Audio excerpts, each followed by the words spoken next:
Ganitong lutong bibingka ang gawin nyo para mas masarap, malinamnam, at madali lang ding lutuin. Solve na ang cravings sa murang ingredients. Masarap na merienda na pwede ding pangbenta. Tara, samahan nyo kong magluto. But before that, kukuha muna tayo ng dahon ng saging. Masarap ang bibingka kapag sa dahon ng saging natin ito niluluto.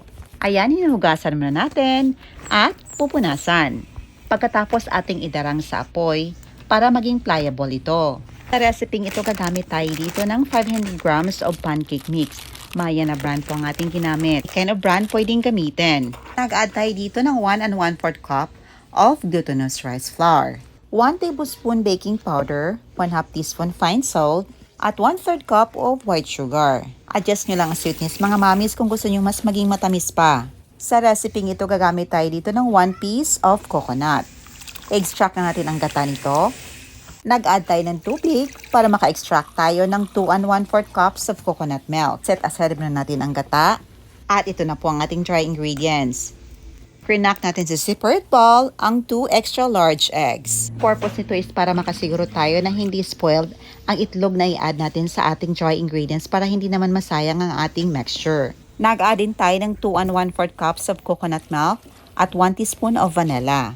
Meron tayo ditong isang pirasong buko na good for salad. I-grate lang natin ito. Napakasarap at napakasustansya po ng buko. At ang juice nito, napakainam po sa ating katawan. Pwede nyo din gamitin ang juice nito sa pag-extract ng coconut milk para makasave tayo sa sugar. Kasi matamis na ang juice ng buko. At ito gine-grate lang natin. Pagkatapos i-add natin sa ating mixture, mga around 1/2 cup po ang ating inad na grated buko. At yung natira naman, in-scrape natin gamit yung spoon at i-add natin ito or i-tap natin ito sa ibabaw ng ating bibingka mamaya. Sa ating non-stick pan, naglayan lang tayo ng dahon ng saging. Ilagay na natin ang ating mixture at syempre simutin para hindi sayang. Sa pagluluto naman, gumamit tayo dito ng butane burner. Lutuin natin ito sa mahinang apoy or low flame. Kinover lang natin ito ng mga 1 to 2 minutes pagkatapos itop na natin ang ating in-scrape na buko sa ibabaw. Takpan at lutuin for about 50 minutes over low flame until na mag-slightly dry na ang ibabaw.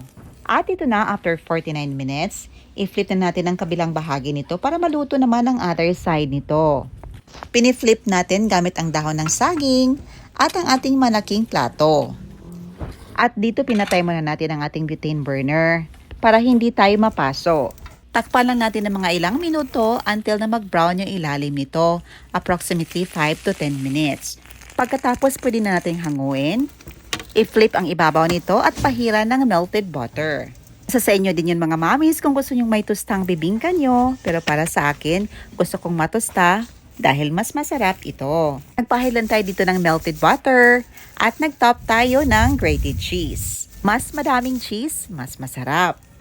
Ito na, ready na ito para i-serve. Pero sa atin, pinapamelt muna natin ang ating cheese for a few minutes. At ito na, ready to serve na ang ating napakasarap na buko bibingka sa pancake mix. O diba, napakadali lang gawin at no need na ng madaming ingredients. Mas pinalevel up pa ang sarap sa buko na nilagay natin. At syempre excited na tayong tikman ito.